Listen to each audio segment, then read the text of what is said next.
Nagbabalik po muli ang inyong lingkod at nagbabalita ng mga balitang dapat nating malaman dito sa ating bansa. Ito ang Balitang Pambansa. Ating ngang matutunghayan sa channel nito kung ano ang nangyayari sa loob ng ating gobyerno at syempre tumutulong na rin sa ating mga mamamayan na malaman ang katotohanan dahil mayroon tayong karapatan na malaman ang tunay na nangyayari sa ating bansa. Ngunit bago natin panoorin ang balita, huwag niyo pong kakalimutan na mag-subscribe sa ating channel at pindutin ang notification bell para lagi kang maging updated sa ating mga bagong videos na ina-upload araw-araw. At sa ating mga solid viewers naman dyan ay maraming salamat naman po sa walang sawang pagsuporta. At syempre, huwag din pong kakalimutan mag-iwan ng like at i-share ang ating mga videos. At kung mayroon ka naman pang opinion, ang ating comment section ay bukas para sa inyong mga hinaing. Ito na nga mga kaibigan, ating panoorin ang buong video. Salamat po muli and God bless!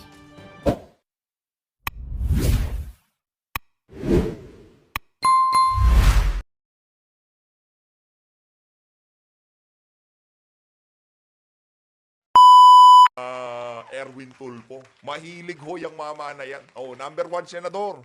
Nung mga bumoto kay Marcos Jr. noong 2022 national election, tuloy-tuloy nyo lang ho yan mga kababayan. Nakikita nyo ho ba yung kalagayan ng ating bansa ngayong mga panahon na to? Yung perwisyong ibinigay sa atin ng administrasyon na to. Pag nagkataon, naging senador yung mama na yan at senador din yung kanyang kapatid na si Rapi Tulfo, naku, napakalaking problema nun. Yun ang sigurado natin, napakalaking problema nun. And there were 4 women who are the mothers of your children. Are you still in good terms with the mothers? We're separated, Your Honor, Mr. Chair. Yes, we're in good terms. We're in talking terms, and including all my children. Some of them are in the United States, and some are here. Tanong tuloy ni Pimentel, Hindi po ba magiging sagabal sa trabaho mo yun na marami kang makikilalang babae? It happened, Mr. Chair, Your Honor, when I was younger, when I was in the media. And as you grow old, you notice that you start to look. Walang yakang Erwin Tulfo ka. Meron ka palang kalandian na tinatago. 10 anak sa magkakaibang asawa. Ibang klase ho, di ba? Ganun ho katindi ang mama na yan. Kaya siguro atat na makapasok sa gobyerno. Alam na ho natin gagawin ng mama na yan. O baka bibigyan niya ho ng pwesto sa pamahalaan. Gagawin ho niyang alalay niya yung ibang mga anak niya. O gagawin niya hong party list kagaya kay Rapi Tulfo.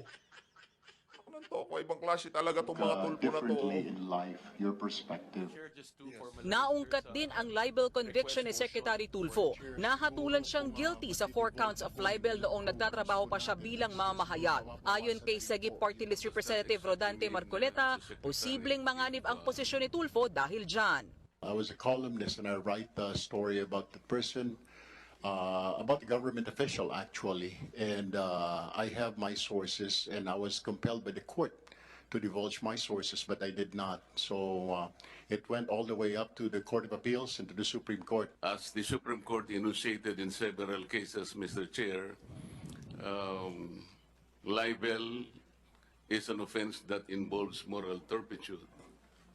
And in some other cases disposed by the Supreme Court, there were certain people who were disqualified from holding positions because they have been convicted of crimes involving moral turpitude. This is the dilemma. Pangalawa po, kung talaga Isa pang isyong ibinato kay Secretary Tulfo ay ang estado ng kanyang citizenship. Nagsilbi kasi ang kalihim bilang enlisted personnel ng US Army noong 1980s at 1990s. Yung number 1 senator nung mga bumoto kay Marcos noong 2022 national election, naglingkod ho bilang US Army. Palakpakan ho natin yung mga gullible na Pilipino, anak ng toko.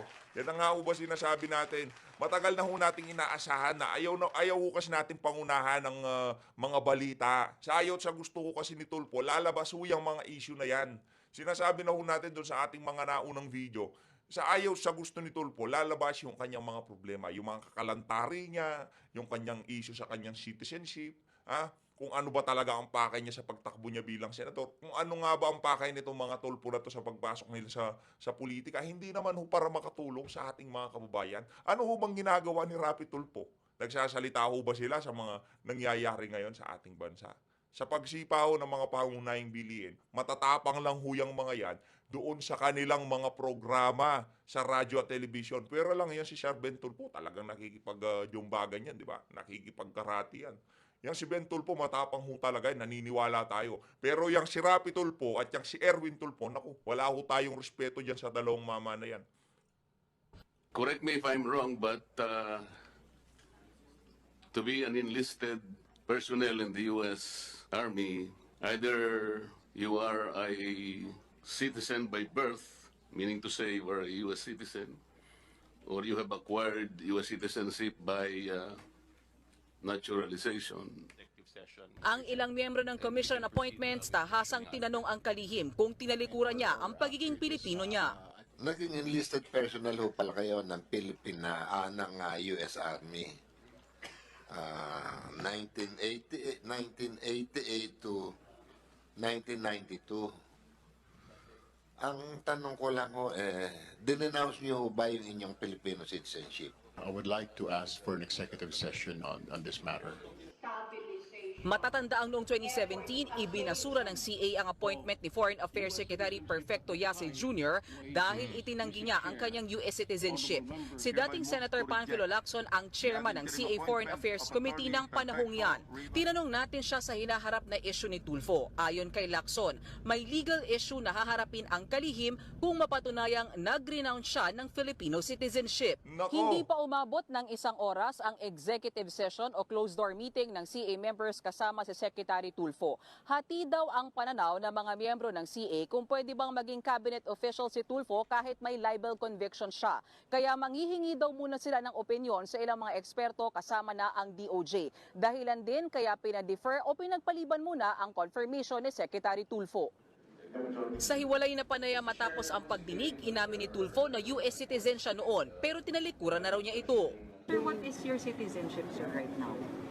Sa Filipino. Filipino. Sir, kailan kayo naging American citizen, sir? Back in 86 or 88, I'm not sure. Until when, sir? Until I renounce it, I think. Itong 2022 lang, sir. You became an American citizen because... Kung hindi pa ho siya ma-appoint bilang DSWD Secretary, hindi pa ho niya i-renounce ang pagiging Amerikano niya. Ganyan ho katuso yung mga Tulfo na yan. Yeah? Ang dami nga naman gustong maging Amerikano. Ha? Ako Amerikano na ako, sabi nitong si Tulfo, i-renounce ko ba kagad yan? Kung walang kasiguraduhan na appointment yan, di ko i-renounce ang pagiging Amerikano ko. Ayun ho, nakalkal, nakita ng mga nasa commission on appointment na noong na talaga siya bilang DSWD Secretary, Amerikano ho pala siya. 'Di ba? Ganyan ho katindi ang si Erwin Tulfo. What was your reason, sir? I cannot divulge that. I'm sorry. I told him that in the Senate. Sa ilalim ng isang executive order noong July 1987, malinaw na qualification ang pagiging Filipino citizen para maging cabinet secretary. Kaya ayon sa CA, kailangan patunayan ni Tulfo ang kanyang pagiging Pilipino. I know that is Filipino. So further documentation pa rin ang kailangan. Hingian muna natin ng additional documentation para ma-justify. Nakakatawa ko, siyempre pagka tinanong Villapuerte, kaya kaalyado yan nitong walang hiyang administrasyon na to, talagang i-appoint mo yung si Rapi, si Erwin Tulfo, sigurado. Ito naman si Villapuerte. Oh. Yung kung citizen siya. Sa ngayon, tuloy-tuloy muna ang trabaho ni Tulfo bilang DSWD Secretary habang naghihintay na ipatawag muli ng CA. The decision will be in their hands, not in mine. So I guess we'll just hope and see what their decision would be. Nagbabalita mula sa frontline, may Ayun na nga mga kababayan, maliwanag pa ho sa sikat ng araw na kung ang mga kababayan natin iboboto yung si Rapi Tulfo, ay Erwin Tulfo na yan sa 2025 ngayong 2025 midterm election, talaga hong magkakahendot-hendot ho ang ating bansa, no? Inahalan lang mga Amerikano, bangag, kung ano-ano pa ho mga kababayan, no? Meron pang di natin malaman kung anong plano sa Senado, yan si Manny Pacquiao, meron naman ho dyan mga balingbing, meron naman ho dyan mga dilawan, na alam naman ho natin pagka sila naging nakakuha ng posisyon sa pamahalaan, ang iniisip lang ho nila yung kanilang mga pangsariling interes, ika nga.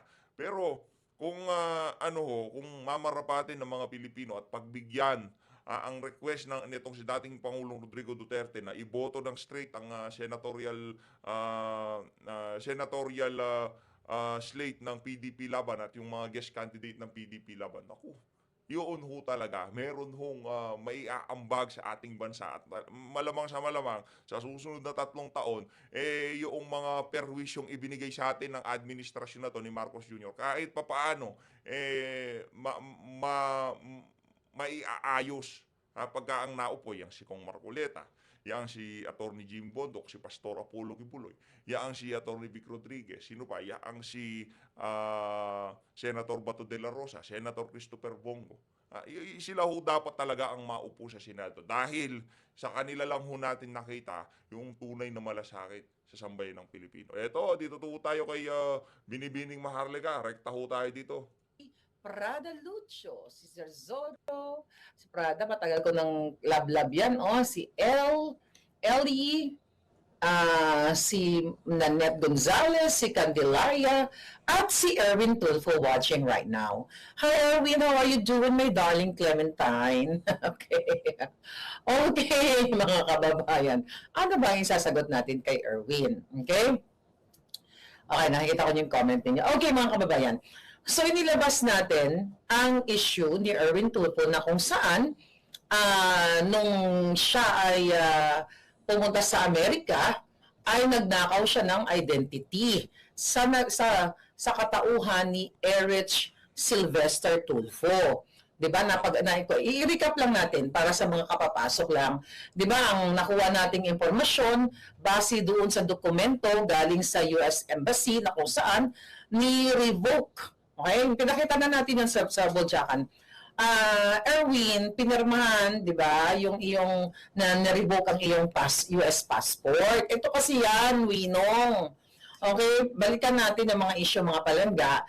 So, hindi ka talaga si Erich Sylvester Tulfo. At hindi ka rin ipinanganak sa Hawaii. Di ba? Kasi, umamin ka doon sa dokumento na yon na ikaw ay ipinanganak sa Leyte.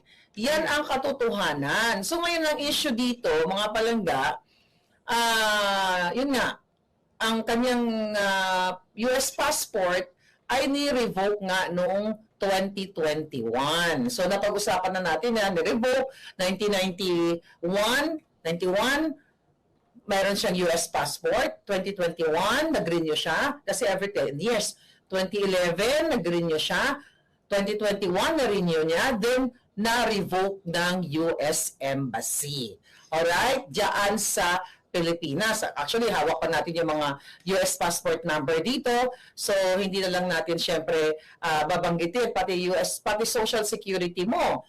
Pero kasi hindi na to sa'yo. Your Social Security ending 2169 is hawak ko din ang information. Kasi nga, mayroong mga nagmamagandang loob sa atin, mga kababayan. So, napag-usapan na natin kung ano yung mga fraudulent acts o yung mga violations na kung tutusin, pwede talaga dapat ipataw dito kay Erwin Tulfo. So, ngayon, mga kababayan, sumagot siya. Natural lang naman na sumagot siya dahil mga palangga, kailangan niya talagang ipagtanggol yung sarili niya. Imagine mo naman, nasa 2 birthday mo.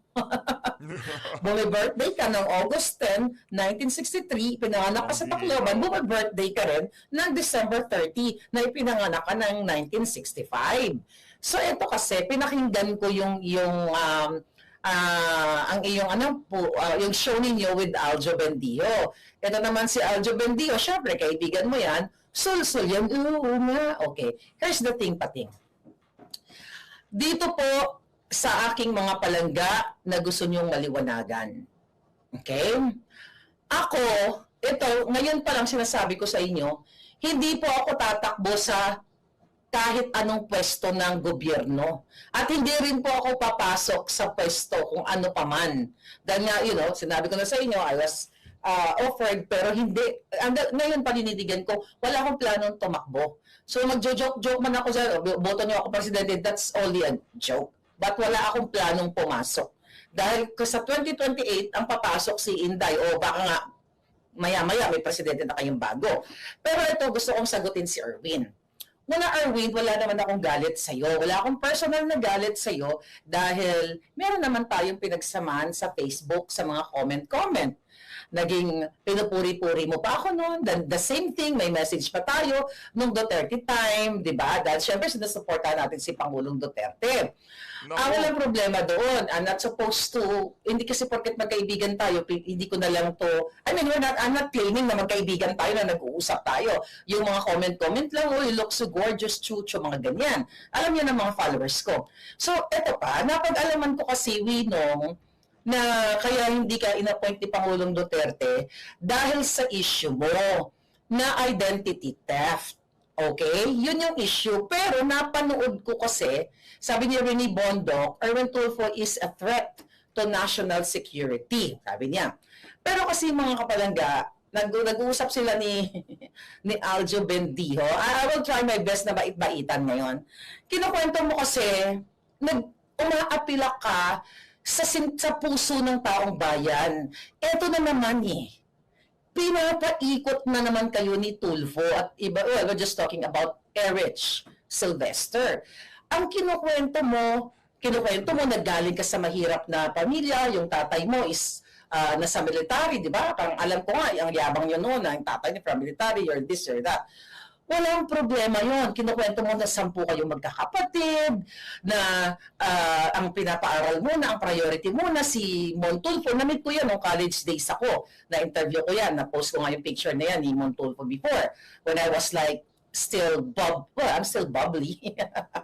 Yung alindog ko, kumakabog-kabog. But anyway, okay yung kwento mo na nagsumikap ka, chuchu, yung kapatid mo, sila muna pinag-aral dahil mahirap, ikaw tumigil ka, nagtrabaho ka. Kung ganyan ang kwentong buhay, ang dami ko niyan. Okay? Pero I'm not here para ikwento yung buong kwento ng buhay ko kasi being working student din ako. You talk about nakabuntis ka nung college. Ako din nabuntis nung college. Tapos sinasabi mo na may nagsabi na ipapalaglag, ganito, napanindigan mo. Ako pinanindigan ko din, nabuntis ako ng bata ako ng vonggang-vongga. Kaya nga lola na ako eh. Okay yun. Okay? I admire you sa mga ganyang dramatization. 101, 102, 103. Na 10 kami magkakapatid, ganyan-ganyan sinasabi mo. Kasi yung nanay mo may sakit, da.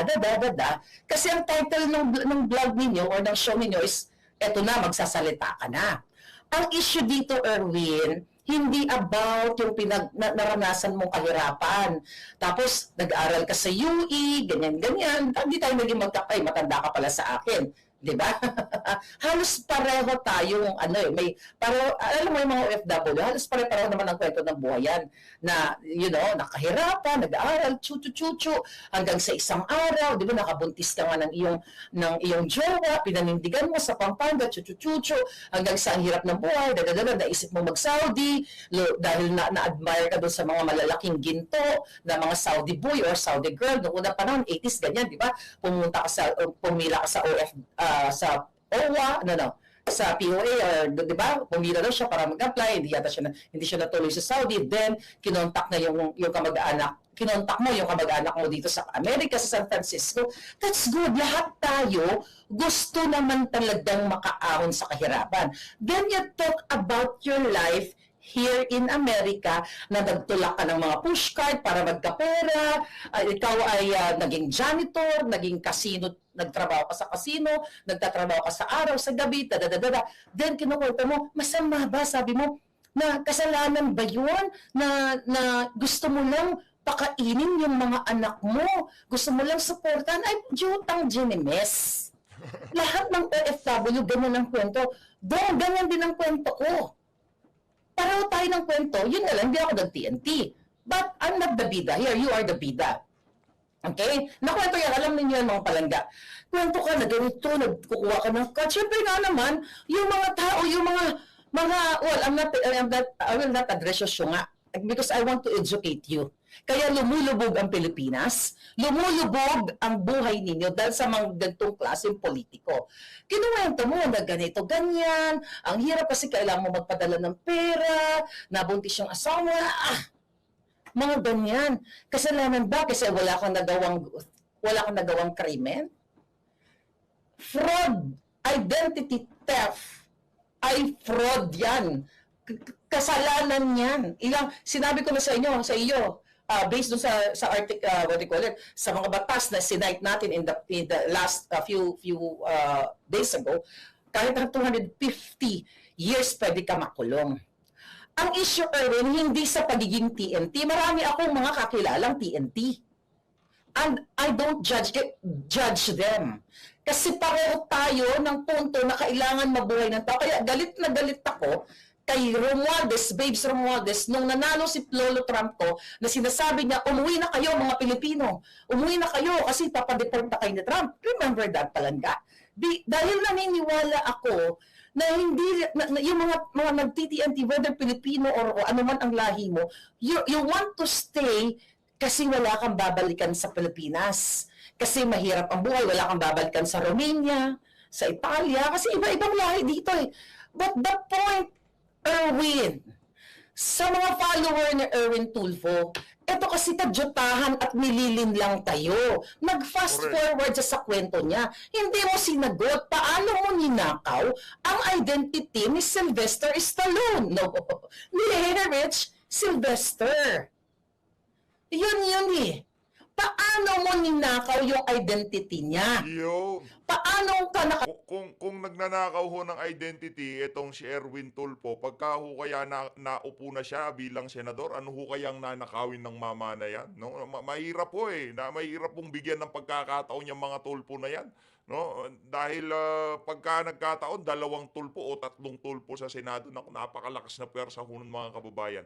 Kung sakaling meron mga binabalangkas na batas, kailangan ng boto, panigurado, kahit sabihin yung independent thinker kayo, talagang kakausapin kayo. Ikaw na makipag-usap kay Erwin, ikaw na makipag-usap kay Rapi, ikaw na makipag-usap kay Ben. Ang problema ho dito mga kababayan, ang mga nakaraan nitong mga Tulfo na to, kagaya niya si Rapi Tulfo, meron din ng problema nga kinahaharap yan bago ho siya mahalal bilang senador, di ba? Lumabas ho yung kanyang unang asawa, yung anak niya na di umano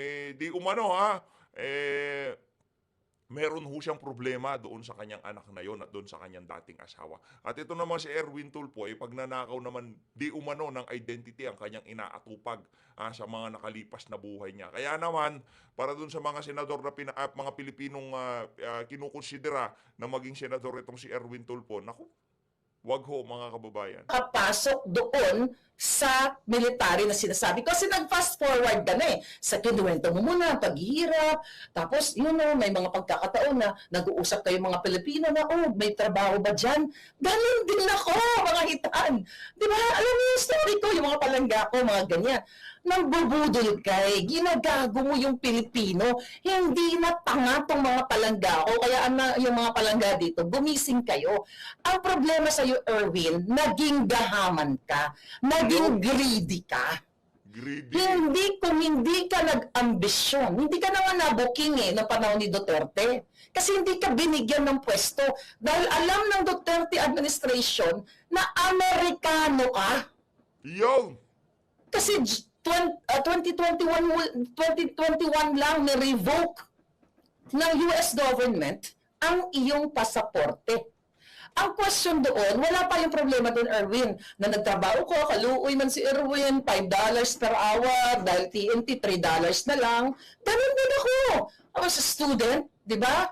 Nag-student visa and everything. Tapos, ang per hour noon is $10, 8 lang natatanggap ko, kasi ganito, ganyan, student pa, we're just waiting for da-da-da-da. Halos pareho ang kwento ng mga nandito sa Amerika. Mag-agree kayo dyan.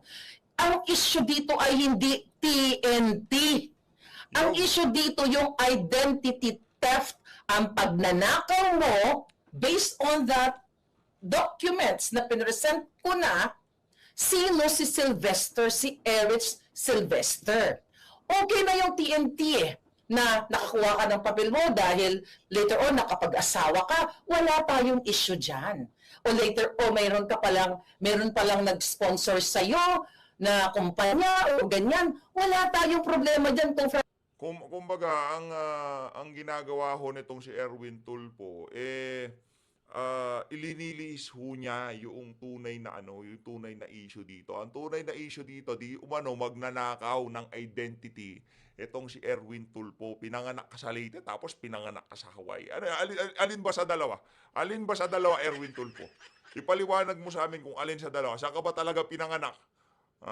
Pero sigurado natin dito, ang sigurado natin dito, yung mga dokumento lumabas, naging US Army ka. Naglingkod ka bilang sundalo ng Amerika. At ang sigurado din dito na humawak ka ng US passport. Naging US citizen ka. At ang sigurado din dito, 10 ang anak mo. At ang sigurado rin ho natin dito, maraming Pilipino ang nabubudol dito sa mama na to. Kaya kailangan nilang malaman kung sino talaga etong si Sylvester, ewan natin, pati yung pangalan niya talagang, From TNT kasi I know a lot of people. May mga classmates ako dito sa Amerika na nag-telearalan kami, nag-aral-aral kami ng bonggang-bongga, tapos yung iba hindi nakakuha ng ang tawag dito, employer, iba-iba. I will tell you, Erwin, dahil somehow, di ba, nakapag-work ako, hindi naman ganun katagal sa law office na kung saan nag-aayos ng immigration papers. Ako mismo kaya ko kaya kong ayusin yan. Alam mo, yan nga ang gusto ko sa business. Business kung kaya ko lang yung consultancy at mag-ayos ng mga papel-papel, like yung mga petition ninyo dyan sa Pilipinas. I can do that, but I don't have time. So, alam ko yung mga kadyutahan. Pero, Erwin, kasi, huwag mong lokohin yung sarili mo. Huwag mong, kung nararespeto mo yung nanay mo na sinasabi mo, namatay na yung nanay mo, di ba? Nasabi ng nanay mo, gumawa ka ng mabuti. Gumawa ka this time ng kabutihan para sa Pilipino. Huwag mo kaming budulin. Walang problema kung nag-TNT ka, although mga kapalangga, hindi na si Erwin Tulfo ang nag-TNT. Millions na mga TNT dito sa Amerika, hindi lang po Pilipino, iba't ibang lahi. Balay mo, swertihin nga kayo, baka si Trump, etos lang, yung pala mag-amnesty siya, patawarin niya lahat ng mga TNT. Kasi nangyari yan noong 80s. Kaso lang, hindi ka nakasali doon, Erwin. Ba't hindi ka nakasali doon sa I think mag-gamit ka kamali, 86, I'm not sure, you comment. Kailan ang huling nag-amnesty ang Amerika sa mga undocumented? 80s yun, but it just so happened, naging Erich Sylvester ka na, kaya you don't need amnesty. So ito ang chika bumbum. Erwin, wag mong budulin ang Pilipino. May nalabag kang batas. At wag mo akong pigilan. Nasasabihin, ikaw, yung malaking salamin dyan. sabi ni Winong, yung yung babae dyan na malaking salamin sa Amerika, na ganyan-ganyan, o na baak-baka nakapangasawa ng AFAM. May ganon. So, ano na lang ang tingin mo dito sa mga palangga ko talagang nakapangasawa ng AFAM? Maswerte ka, may pera, ganon-ganon. Diba? Sana totoo, na mayaman ang asawa kong AFAM. Akala ko ba napatay ko na yung asawa ko? Diba? May mga ganon silang, may mga nilabas si Lisa. Akala ko ba napatay ko na yung asawa ko? Tapos ngayon may asawa na naman akong AFAM. Anong kadyotahan yan? At mayaman. Alam mo, wish ko talaga yan. Meron bang AFAM dito na nakikinig sa akin? Ngayon, Erwin, tapos sasabihin mo, umuwi ka na lang dito para tumakbo ka ng presidente, pati si Aljo Bendio. Ganun ba talaga kabobo at kababaw yung mga utak ninyo? Yung mga fallacy nyo sa buhay ninyo? Mga kadyutahan? Nililigaw nyo Pilipino. Karapatan ko bilang isang ipinanganak sa Pilipinas na nagpapadala ng remittance ng accountability from you kasi inappoint ka.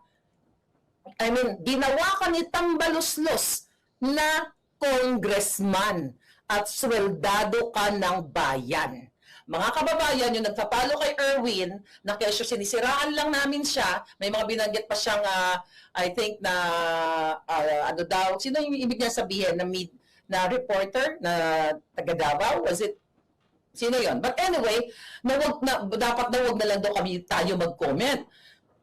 Matumulong na lang daw kayo. Kasi kaya yan yung babae niyan, yung malaki yung salamin, ganyan-ganyan. Nako. Nagsalta laban sa administrasyon. Jutang ginina, ina niyang mga bangag na yan. Bakit?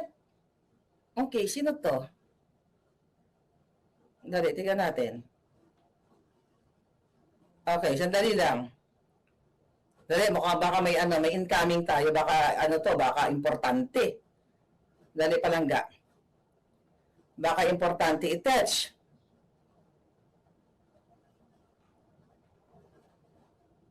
Okay. Sige, mamaya. Okay, tuloy ko. So, ang punto de vista, thank you palangga, you're watching. So, ang punto de vista dito, Erwin, yung pagnakaw mo kay Sylvester Stallone, ba't hindi naka-on yung aking what the heck? May kahit may pa lang. Sa kay Eric Sylvester. At yung sinasabi mo na hindi kami what you call it, huwag na kami magkomentaryo o magkritiko sa bangag na presidente. Lumalaging salamin dyan. Mamahalin yung salamin. Nainggit ka. At least hindi ko ito ninakaw sa bayan. At ang iba dyan na regalo. Di ba wala ka sa tono eh. Salamin ko ba ang issue? Ang issue dito, Erwin, yung pagnakaw mo ng identity ni Sylvester, the Eric Sylvester, yun yung na-miss mo sa kwento. Paano mo nakuha yung US citizen mo? Paano ka nakakuha ng passport? Dahil ipinaliwanag dyan, 1991, nakuha mo yung US passport mo through Eric Sylvester. Paano mo nakuha? Sino si Eric Sylvester? You know, I'm fond of forensic files. Marami dito ginugurgur. Kunyari, ang question ko, si Eric Sylvester ba ay nagurgur? Ano ba siya? Buhay pa ba si Eric Sylvester?